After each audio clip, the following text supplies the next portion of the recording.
Okay, I'm filming this also on May 13th to explain how to transfer points from Chase to Hyatt and a little more about how we calculate the value of using points instead of cash to book a rate. So I'm going to turn myself off again so I don't get distracted, but I'm still here. And let's get started. All right, so some things to keep in mind. It's usually an instant transfer once you do it, so you can go ahead and book a hotel right after that. It can't be changed. You can't move your points back to Chase if you think, oh, wait, I want to do a flight redemption or transfer to an airline. Once you transfer them to Hyatt or any other program, they're in that program. But it is valuable having points at Hyatt, and I think that will continue to be so to do so even after the May 20th change in their award chart. Hyatt points, according to, we're going to go through NerdWallet is a respectable personal finance website, and they say that Hyatt points are worth 1.8 cents each, which I think is a low rate because I've gotten way more than that with almost every Hyatt redemption I've ever done, but this is websites will come up with these numbers. You can also buy World of Hyatt points for 20% off, in this case 2.08 cents per point when they're on sale. As you can see, this promotion ended in April, and so you can't buy them right now for this, but they usually run it several times a year and it's about this rate. All right, so now here we are in Chase, and we are going to, you can see you've got your credit card or credit cards listed.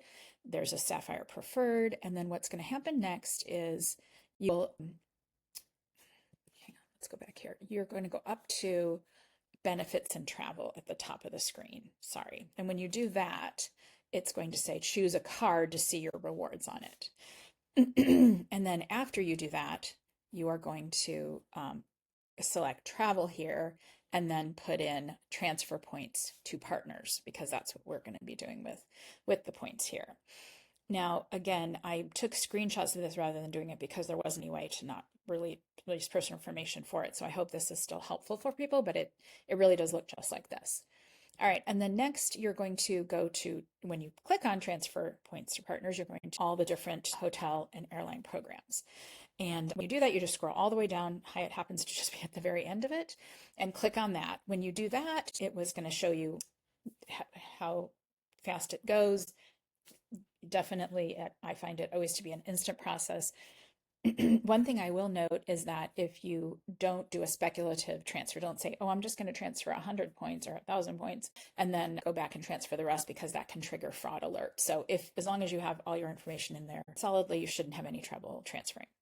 All right, so then you're going to click on transfer points at the bottom of the screen here and then enter your World of Hyatt details. So if you don't have a World of Hotel loyalty program, you need to do that, and then you are going to put that number in there and then just double check it, of course, and then press next, and then you say how many points you want to transfer. I'm transferring 18,000 for a 2-night stay at a hotel that would cost 9,000. We'll be going over that in a little bit.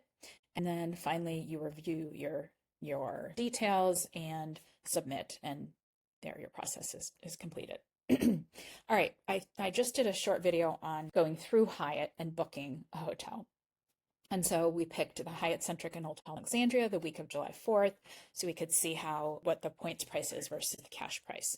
So I'm just giving screenshots of that, but you can go watch that to see how you do that. And then next, these are 9,000 points a night, and then working out the points value of a booking. The Hyatt cash price, as I talked about in the other video, it's really more than 400, but let's just do 400 for round numbers. The Hyatt points price is 9,000, and so what you do is you take 400 divided by 9,000, and that equals 4.4 cents per point. So that's a really stellar value, because you could, when they're on sale, you can buy Hyatt points for 2.08 cents. In fact, I think even just regularly, you can buy them for way less than 4.4 cents per point. If you could have had that points promotion or had bought points when they were on sale, you would have $187.20 to buy 9,000, which makes that hotel room more than half off. And so it's worth running the numbers. Occasionally, I'll come across a Hyatt hotel where it's not the case that you're getting outsized value, but then you just pay cash. So, all right. And then I am keeping a spreadsheet right now. I call it Hyatt before and after, where I did some dummy bookings. I didn't actually book anything. I just put in what the points price would be right now in early May. and then just on some fun places to go and aspirational properties like the Lilo Ventura Big Sur or the Miraval Arizona Resort. And then I'm going to go back after May 20th and see what the price would be for these exact same bookings and see what the change is. And I can share that if anyone's interested. All right, that is it. I hope that's helpful. Let me know if you have any questions.